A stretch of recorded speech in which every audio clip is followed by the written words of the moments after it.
शामू से। शादी के समय ही राधा का परिवार साहूकार सुखीलाल से कर्ज में डूबा होता है। सुखीलाल चालाक और निर्दयी है, जो ऊंचे ब्याज पर कर्ज देकर गरीब किसानों को हमेशा के लिए जकड़ लेता है। शादी के कुछ समय बाद ही एक हादसे में शामू की दोनों बाजू कट जाती हैं। अब वो काम करने के काबिल नहीं रहता। गरीबी, कर्ज और अपमान से टूटकर शामू राधा और अपने बच्चों को छोड़कर चला जाता है।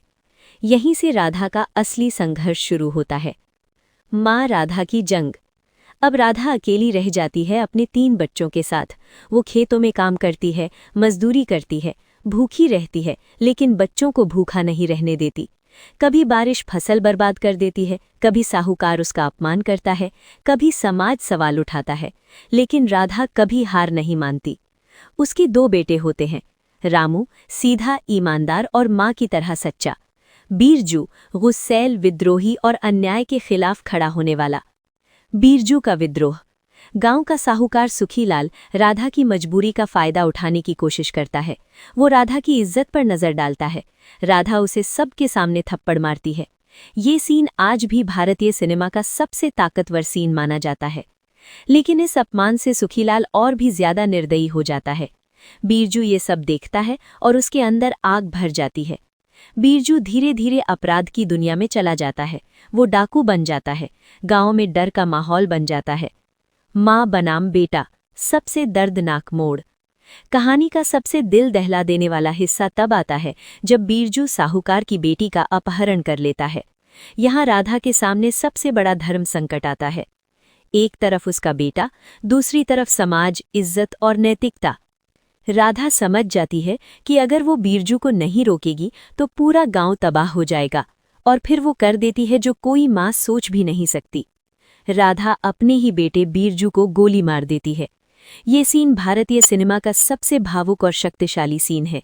ये दिखाता है कि माँ सिर्फ ममता नहीं, माँ धर्म भी होती है। अभिनय। नरगिस का अभिनय इस फिल्म की आत्मा है। उन्होंने राधा के किरदार को अमर बना दिया।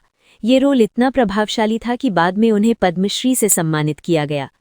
सुनील दत्त ने बीरजू के विद्रोही बेटे का किरदार इतनी सच्चाई से निभाया कि लोग उन्हें असल में डाकू समझने लगे थे। राजेंद्र कुमार ने आदर्श बेटे का शांत और ईमानदार रूप दिखाया। संगीत। फिल्म का संगीत दिया था नौशाद ने। गीत आज भी जिंदा है। दुनिया में हम आए हैं तो जीना ही पड़ेगा, ओ जाने वाले हो सके तो लौट के आना।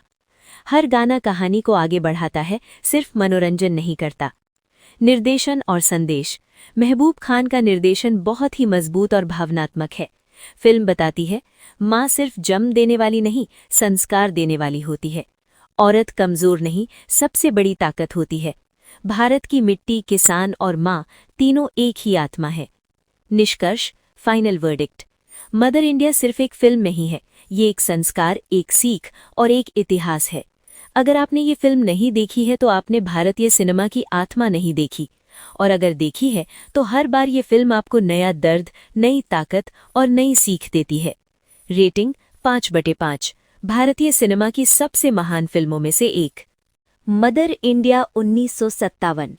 पूरी हिंदी मूवी रिव्यू। एक माँ, एक देश और एक बलिदान की अमर कहानी।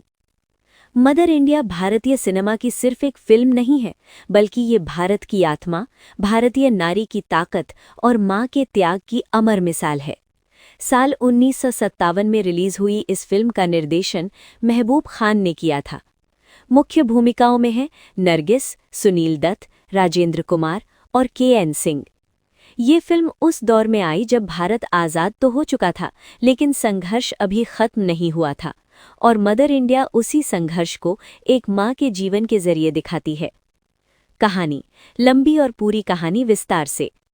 फिल्म की कहानी शुरू होती है एक गांव से, जहां राधा नाम की एक बूढ़ी माँ अपने गांव में नहर का उद्घाटन करती है। वहीं से उसकी जिंदगी की कहानी फ्लैशबैक में शुरू होती है। राधा की शादी और संघर्ष की शुरुआत। राधा की शादी होती है शामू से।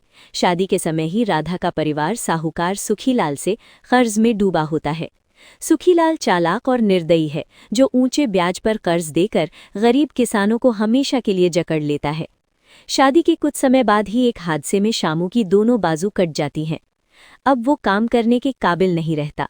गरीबी, कर्ज और अपमान से टूटकर शामू राधा और अपने बच्चों को छोड़कर चला जाता है। यहीं से राधा का असली संघर्ष शुरू होता है। माँ राधा की जंग। अब राधा अकेली रह जाती है अपने 3 बच्चों के साथ। वो खेतों में काम करती है, मजदूरी करती है, भूखी रहती है, लेकिन बच्चों को भूखा नहीं रहने देती। कभी बारिश फसल बर्बाद कर देती है, कभी साहूकार उसका अपमान करता है, कभी समाज सवाल उठाता है, लेकिन राधा कभी हार नहीं मानती। उसके 2 बेटे होते हैं, रामू सीधा ईमानदार और माँ की तरह सच्चा, बीरजू गुस्सैल विद्रोही और अन्याय के खिलाफ खड़ा होने वाला। बीरजू का विद्रोह। गांव का साहूकार सुखीलाल राधा की मजबूरी का फायदा उठाने की कोशिश करता है। वो राधा की इज्जत पर नजर डालता है। राधा उसे सबके सामने थप्पड़ मारती है। ये सीन आज भी भारतीय सिनेमा का सबसे ताकतवर सीन माना जाता है। लेकिन इस अपमान से सुखीलाल और भी ज्यादा निर्दयी हो जाता है। बीरजू ये सब देखता है और उसके अंदर आग भर जाती है। बीरजू धीरे धीरे अपराध की दुनिया में चला जाता है। वो डाकू बन जाता है। गांव में डर का माहौल बन जाता है। माँ बनाम बेटा, सबसे दर्दनाक मोड़। कहानी का सबसे दिल दहला देने वाला हिस्सा तब आता है जब बीरजू साहूकार की बेटी का अपहरण कर लेता है। यहाँ राधा के सामने सबसे बड़ा धर्म संकट आता है।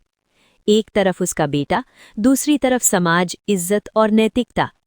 राधा समझ जाती है कि अगर वो बीरजू को नहीं रोकेगी तो पूरा गांव तबाह हो जाएगा, और फिर वो कर देती है जो कोई माँ सोच भी नहीं सकती। राधा अपने ही बेटे बीरजू को गोली मार देती है।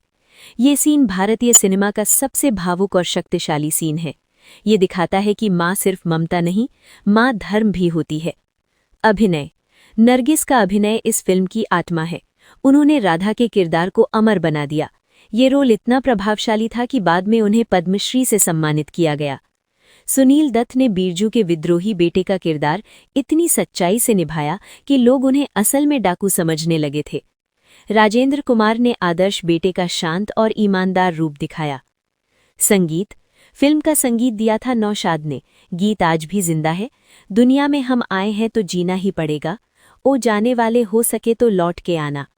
हर गाना कहानी को आगे बढ़ाता है, सिर्फ मनोरंजन नहीं करता। निर्देशन और संदेश। महबूब खान का निर्देशन बहुत ही मजबूत और भावनात्मक है। फिल्म बताती है, माँ सिर्फ जन्म देने वाली नहीं, संस्कार देने वाली होती है। औरत कमजोर नहीं, सबसे बड़ी ताकत होती है। भारत की मिट्टी, किसान और माँ तीनों एक ही आत्मा है।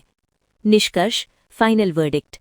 मदर इंडिया सिर्फ एक फिल्म नहीं है, ये एक संस्कार, एक सीख और एक इतिहास है।